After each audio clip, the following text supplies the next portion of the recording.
இப்போ நம்ம first law of தெர்மோடைனமிக்ஸை பற்றி நம்ம தெரிஞ்சுக்கலாம். ஸோ இந்த ஃபர்ஸ்ட் லா ஆஃப் தெர்மோடைனமிக்ஸ் தெரிஞ்சுக்கிறதுக்கு முன்னாடி நீங்கள் என்னென்ன தெரிஞ்சிருக்கணும் அப்படின்னு கேட்டிங்கன்னா, டெல்டா யூனா என்ன, டெல்டா ஹெச்னா என்ன, டெல்டா டபிள்யூனா என்ன அப்படிங்கிறது உங்களுக்கு தெளிவாக அண்டர்ஸ்டாண்ட் ஆகிருக்கும்.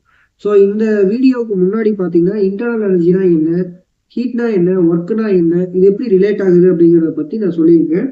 அந்த வீடியோவோட லிங்க் டிஸ்கிரிப்ஷன் இருக்கு, வேணும்னா நீங்கள் பார்த்துக்கோங்க. ஸோ இப்போ இந்த வீடியோவில் டெல்டா யூ அப்படிங்கிறது என்ன அப்படின்னு பார்த்தீங்கன்னா, change in internal energy of the system. So U அப்படிங்கிறது இன்டர்னல் எனர்ஜி, டெல்டா யூ அப்படிங்கிறது என்ன அப்படின்னு பார்த்தீங்கன்னா change in internal energy of the system. So change in internal energy delta அப்படின்னு போட்டதால அதை வந்து நம்ம சேஞ்ச் இன் அப்படின்னு சொல்லணும். So change in internal energy of the system. So என்ன சிஸ்டம் அப்படின்னு பார்த்தீங்கன்னா தெர்மோடைனமிக் சிஸ்டம். அந்த இடத்துல சிஸ்டம் அப்படிங்கிறது ஒரு பர்டிகுலர் ரீஜியன், அந்த ரீஜியன்ல heat transfer, mass transfer, work transfer இதெல்லாமே நடக்கும் இல்லையா. ஸோ இதை பத்தி நம்ம ஃபர்ஸ்ட்லேயே சொல்லியாச்சு. ஸோ டெல்டா கியூ அப்படிங்கிறது என்ன அப்படின்னு பார்த்தீங்கன்னா heat transfer. So heat transfer அப்படின்னா இந்த இடத்துல ஹீட் சப்ளை தான் நீங்க சொல்லணும். ஏன்னா ரெண்டு இருக்கு, ஹீட் சப்ளைன்னு ஒன்று இருக்கு, ஹீட் சப்ளை பண்ணலாம், ஆர் அதர்வைஸ் பார்த்தீங்கன்னா ஹீட் ரிஜெக்ஷன் கூட அந்த இடத்துல ஆகலாம். ஹீட் சப்ளை அப்படின்னா நீங்க சிஸ்டத்துக்கு கொடுக்கணும், ஹீட் ரிஜெக்ஷன் அப்படின்னா சிஸ்டம் ஹீட்டை வந்து லிபரேட் பண்ணணும், வெளியில விடணும், புரியுதுங்களா. So heat supply, heat rejection ரெண்டுமே பார்த்தீங்கன்னா ஹீட் டிரான்ஸ்ஃபர் தான், கியூ தான், ஓகேவா. பட் இந்த இடத்துல ஹீட் சப்ளை தான் நீங்க எடுத்துக்கணும். So heat supply to the system by the surrounding, heat supply to the system by surrounding. எப்படி சார் சரௌண்டிங் வந்து உங்களுக்கு ஹீட் கொடுக்குமா அப்படின்னு கேட்டீங்கன்னா, சரௌண்டிங் அப்படின்னு சொல்றது அந்த பவுண்டரியை தாண்டி இருக்கக்கூடிய எல்லாமே சரௌண்டிங் தான், புரியுதா. ஸோ ஒரு சிஸ்டம் இருக்கு, அந்த சிஸ்டத்துல நீங்க ஹீட் பண்றீங்க அப்படின்னா அந்த சிஸ்டமோட பவுண்டரி அப்படின்னு இருக்கு இல்லையா. ஒரு பாய்லர் இருக்கு அப்படின்னு கன்சிடர் பண்ணிட்டீங்கன்னா பாய்லரோட சர்ஃபேஸ் பார்த்தீங்கன்னா உங்களுக்கு பவுண்டரி, அதை தாண்டி வெளியில் இருக்கக்கூடிய அத்தனையுமே பார்த்தீங்கன்னா சரௌண்டிங் அப்படின்னு தான் சொல்லணும், சரி. ஸோ அடுத்து டெல்டா டபிள்யூ அப்படிங்கிறது என்னன்னா work done by the system of the surrounding. So இந்த இடத்துல work done by the system, work done by the system. by the system அப்படின்னா ரெண்டு இருக்கு, by the system, on the system அப்படின்னு ரெண்டு இருக்கு. by the system அப்படின்னா நமக்கு அந்த சிஸ்டம் ஒர்க் செய்யுது அப்படின்னு அர்த்தம், நமக்கு வேலை செய்யுது அப்படின்னு அர்த்தம். on the system அப்படின்னா நம்ம அந்த சிஸ்டத்துக்கு வேலை செய்யறோம்னு அர்த்தம். So law of conservation of energy படி பார்த்தீங்கன்னா நீங்க கொடுக்கக்கூடியது பார்த்தீங்கன்னா ஹீட் சப்ளை வந்து இன்புட்டா இருக்கும், அந்த இன்புட் பார்த்தீங்கன்னா அவுட்புட்டுக்கு ஈக்குவலா இருக்கும். அது என்ன அவுட்புட் அப்படிங்கிறது பார்த்தீங்கன்னா இந்த இடத்துல சேஞ்ச் இன் இன்டர்னல் எனர்ஜியும் ஒர்க் டனும், இதுதான் அதோட நமக்கு கிடைக்கக்கூடிய அவுட்புட், சரிங்களா. நீங்க கொடுக்கக்கூடிய heat delta U and delta W ரெண்டோட சம பொறுத்து தான் இந்த இடத்துல இருக்கு, புரியுங்களா. So first law of thermodynamics படி பார்த்தீங்கன்னா இந்த எனர்ஜி சப்ளை அப்படிங்கிறது பார்த்தீங்கன்னா பார்ஷியலா இன்டர்னல் எனர்ஜியை இன்க்ரீஸ் பண்றதுக்கு நமக்கு தேவைப்படும். அதுக்கப்புறம் பார்த்தீங்கன்னா அந்த சிஸ்டம் நமக்கு வேலை செய்யறதுக்கு தேவைப்படும், புரியுங்களா. நீங்க கொடுக்கக்கூடிய அத்தனை ஹீட்டுமே ஒர்க்கா கன்வெர்ட் ஆகிடாது. சம் ஹீட் பார்த்தீங்கன்னா இந்த சப்ஸ்டன்ஸோட அந்த இன்டர்னல் எனர்ஜியை இன்க்ரீஸ் பண்றதுக்கு தேவைப்படும் அப்படிங்கிறது தான் இந்த ஃபர்ஸ்ட் லா ஆஃப் தெர்மோடைனமிக்ஸ் அப்படிங்கிறது. இதை நம்ம என்ன பண்ணலாம் அப்படின்னு பார்த்தீங்கன்னா இப்போ இந்த டெல்டா யூ டெல்டா டபிள்யூ இது ரெண்டுமே பார்த்தீங்கன்னா பாத் டிபெண்டன்ட், அதாவது அந்த சிஸ்டம் எப்படி டிரான்ஸ்ஃபர் ஆகி வந்தது அப்படிங்கிறத டிபெண்ட் பண்ணக்கூடிய வேரியபிள்ஸ். இந்த டெல்டா கியூ டெல்டா டபிள்யூ அப்படிங்கிறது அதெல்லாம் பேராமீட்டர்ஸ், புரியுங்களா. ஸோ இப்போ நம்ம என்ன பண்ண போறோம் அப்படின்னா ஃபர்ஸ்ட் ப்ரெஷர், வால்யூம் இதை ரெண்டையும் எடுத்துக்க போறோம். ப்ரெஷரை வந்து நீங்க ஒரு சிஸ்டம் எடுத்துக்க போறீங்க, அந்த சிஸ்டம்ல ஒரு சப்ஸ்டன்ஸ் இருக்க போகுது, கேஸ் ஆர் லிக்விட் எது வேணாலும் இருக்கலாம். ஸோ இனிஷியலா இருக்கக்கூடிய ஸ்டேட் பார்த்தீங்கன்னா P1 V1, ஃபைனலா பார்த்தீங்கன்னா P2 V2. இப்போ என்ன பண்ண போறோம்னா ப்ரெஷரை வந்து கான்ஸ்டன்டா வச்சுக்கிறீங்க, ப்ரெஷரை கான்ஸ்டன்டா வச்சுக்கிட்டு நீங்க வால்யூம் மட்டும் இன்க்ரீஸ் பண்ணீங்கன்னா V1ல இருந்து V2க்கு இன்க்ரீஸ் ஆகும். அதே மாதிரி அடுத்த டேர்ம்ல என்ன பண்ண போறீங்க அப்படின்னா வால்யூமை கான்ஸ்டன்டா வைக்கிறீங்க, ப்ரெஷரை P1ல இருந்து P2க்கு இன்க்ரீஸ் பண்றீங்க. 1 அப்படிங்கிறது ஃபர்ஸ்ட் ஸ்டேட், 2 அப்படிங்கிறது செகண்ட் ஸ்டேட். ஃபார் எக்ஸாம்பிள் இப்போ நீங்க வாட்டரை ஹீட் பண்றீங்க அப்படின்னா அந்த இடத்துல வாட்டர் அப்படிங்கிறது ஃபர்ஸ்ட் ஸ்டேட்டு, நீங்க வந்து வேப்பர் கூட கிடைச்சதுன்னா அது வந்து செகண்ட் ஸ்டேட். அந்த மாதிரி இதை வந்து டெம்பரேச்சர் இன்க்ரீஸ் ஆயிடுச்சோட அது வந்து ஸ்டேட்ல நீங்க சொல்லலாம். ஸோ இப்போ டெம்பரேச்சர் வந்து கான்ஸ்டன்டா வைக்கும்போது அந்த இடத்துல இன்டர்னல் எனர்ஜி அப்படிங்கிறது 0 ஆயிடும். ஏன்னா டெம்பரேச்சர் கொடுத்தீங்கன்னா தான் அந்த ஹீட் எனர்ஜி உள்ள இருக்கும் இல்லையா. ஸோ அப்போ டெம்பரேச்சரே 0 ஆயிடுச்சு. ஸோ டெம்பரேச்சரே கான்ஸ்டன்டா இருக்கு, அதை நீங்க எதுவுமே பண்ணல அப்படின்னா அந்த இடத்துல இன்டர்னல் எனர்ஜி அப்படிங்கிறது ரைஸ் ஆயிருக்கு. அப்போ டெல்டா யூ அப்படிங்கிறது 0 தான்.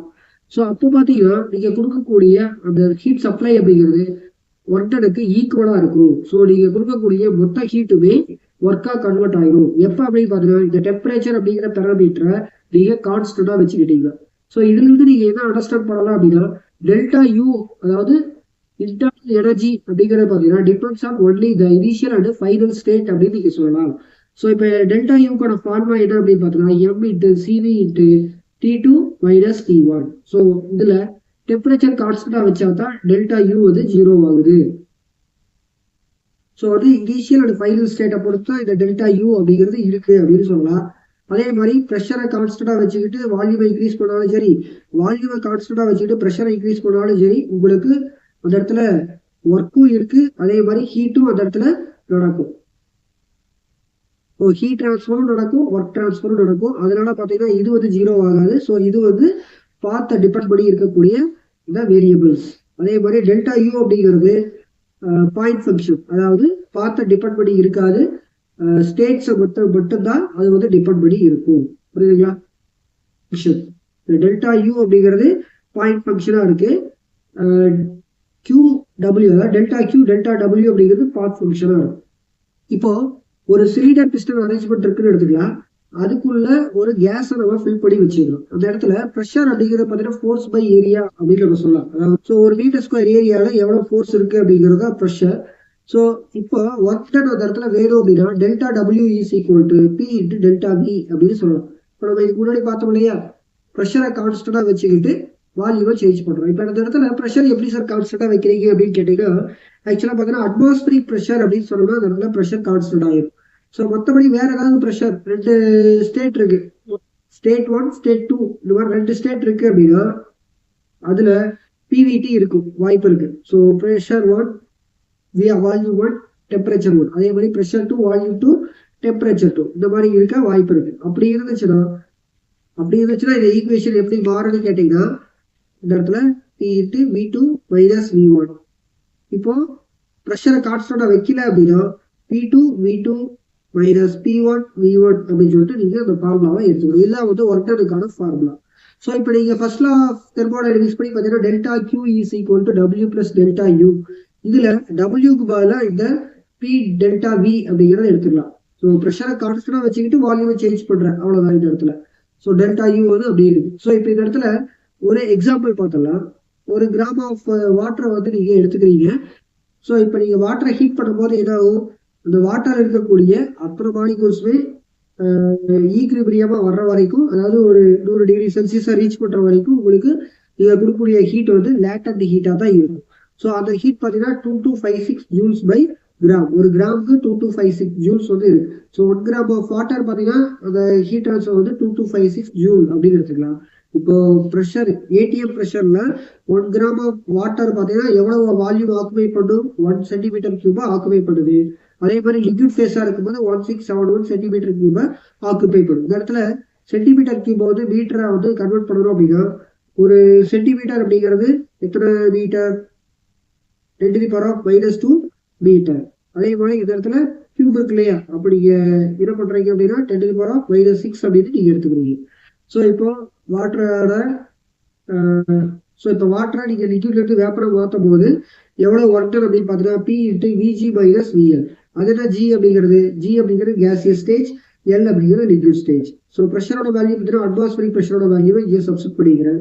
அதே மாதிரி விஜி அப்படிங்கிறது ஸோ கேஸோட வால்யூம் 1671 இன்ட்டு 10⁻⁻6 மைனஸ் ஆஃப் லிக்விடுக்கு பார்த்தீங்கன்னா 1 இன்ட்டு 10⁻⁻6.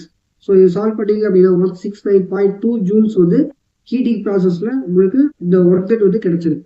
இப்போ நீங்க டெல்டா யூ கால்குலேட் பண்ணுங்க, கியூ மைனஸ் டபிள்யூ. கியூவோட வேல்யூ 2256 மைனஸ் 169.2. இதை நீங்க கால்குலேட் பண்ணீங்கன்னா டெல்டா யூ அப்படிங்கிறது சேஞ்ச் இன் இன்டர்னல் எனர்ஜி. வாட்டரை ஹீட் பண்ணும்போது லிக்விட்ல இருந்து வேப்பர் ஃபேஸ்க்கு வருது இல்லையா, அப்போ நீங்க கொடுத்த ஹீட்டு சேஞ்ச் இன் இன்டர்னல் எனர்ஜிக்கு எவ்வளவு போயிருக்கு அப்படின்னு பார்த்தீங்கன்னா 2086.8 ஜூல்ஸ் அளவுக்கான ஹீட் வந்து இன்டர்னல் எனர்ஜியை இன்க்ரீஸ் பண்றதுக்கு தேவைப்பட்டிருக்கு அப்படிங்கிறத இது மூலம் நீங்க அண்டர்ஸ்டாண்ட் பண்ணிக்கலாம். ஸோ இந்த வீடியோட ஃபர்ஸ்ட் லா ஆஃப் தெர்மோடைனமிக்ஸை நல்லா அண்டர்ஸ்டாண்ட் பண்ணியிருப்பீங்கன்னு நினைக்கிறேன். So first law of thermodynamics என்ன சொல்லுது அப்படின்னா, நீங்க கொடுக்கக்கூடிய ஹீட் சப்ளைல ஒரு பர்டிகுலர் ஹீட் பார்த்தீங்கன்னா இன்டர்னல் எனர்ஜியை இன்க்ரீஸ் பண்றதுக்கு எடுத்துக்குது, அதுக்கப்புறம் ஒர்க் வந்து நமக்கு கிடைக்குது அப்படிங்கிறத சொல்லுது.